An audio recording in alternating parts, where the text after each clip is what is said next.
cooker chili recipe, and I am going to be quadrupling it. So I'm making a big, gigantic batch of it, and it's actually going to be too much for my slow cooker. So I have brought out my good old giant pot that I have missed. I don't use it that often now that my kids are all grown up. When they were little, whenever I brought this pot out, it would mean that we were eating the same food for days and days and days. Now when I bring it out, it means that my kids are coming home. So I'm going to have a full house and I need a big, gigantic batch of chili. This is one of my favorite recipes. It does come off of my Pampered Chef website. And I'm not sure if you know this, but you can go and access all the Pampered Chef recipes right on my website.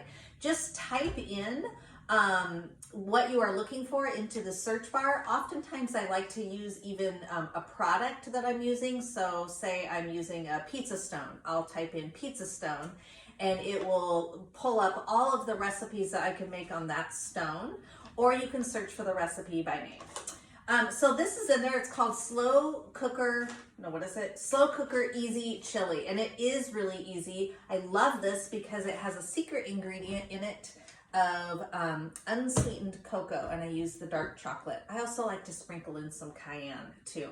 But the thing that's also really important about this recipe is using the fire roasted tomatoes. So I am ready to get started.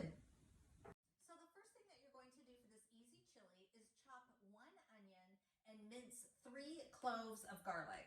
I am going to be using the food chopper to chop up the onion just really easily and fast. This is one of the very first products that I purchased at a Pampered Chef party years and years ago. I use it still to this day and love it. What I especially love is that everything comes apart so easily and can go just right into the dishwasher for cleaning. The garlic press is also wonderful. You can put cloves of garlic in even just without peeling.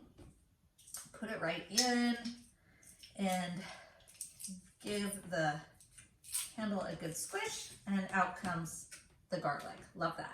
So after I have done all of this, I'm going to put the onion and garlic into a pot with some hot oil, and then I will be ready to add the ground beef.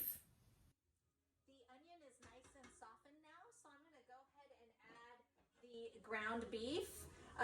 For a single batch of the recipe, you'll want to use 1.5 pounds, but remember, I'm making this a gigantor recipe. So I'm putting in the ground beef.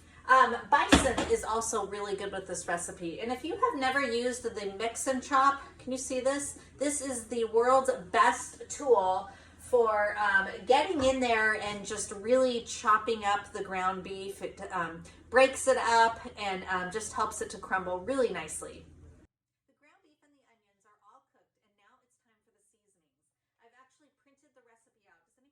Recipes out anymore. I just love to have a hard copy, and the more stained and ripped up the better, I guess.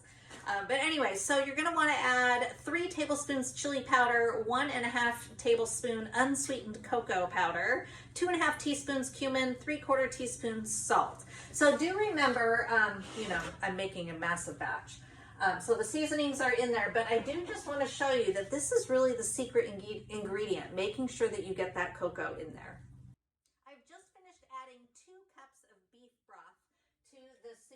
And now it's time to add a can of chili beans, unrinsed and not drained, and then a can of fire roasted tomatoes. I wanted to show you the smooth edge can opener. That is really a great tool to have.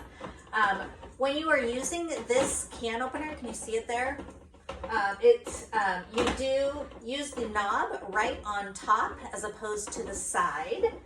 And it will give you a little kind of click when you have gone all the way around. And then I don't know if you can see the little pinchers right there. So you push this button and those little pinchers will just grab the lid right off. And then it leaves a nice smooth edge all around the can. So no more injuries or cutting your finger. So again, 2 cups of beef broth, 1 can of chili beans, and 1 can of fire roasted tomatoes. The last ingredient needed is tomato paste. It will help to thicken the chili. The recipe calls for 2.5 tablespoons tablespoons. I'm obviously adding a whole lot more because of the size of my pot. So I wanted to show you the Measure All cup. I'm using the skinny scraper. It's just a really nice little scraper to get into the tomato paste, fits in there nicely. And then just fill up the cup like this. And then I will just, you see that? Pop it right in. So it's really nice for some kind of thicker, more sticky ingredients to get a measurement for and then make sure that it all comes out. So now I'm going to stir that up, and it will, in a slow cooker, it would simmer for 8 hours on low or 4 hours on high. In this case, I'm going to bring it to a boil, and then I'm going to turn it to simmer and let it simmer all day long.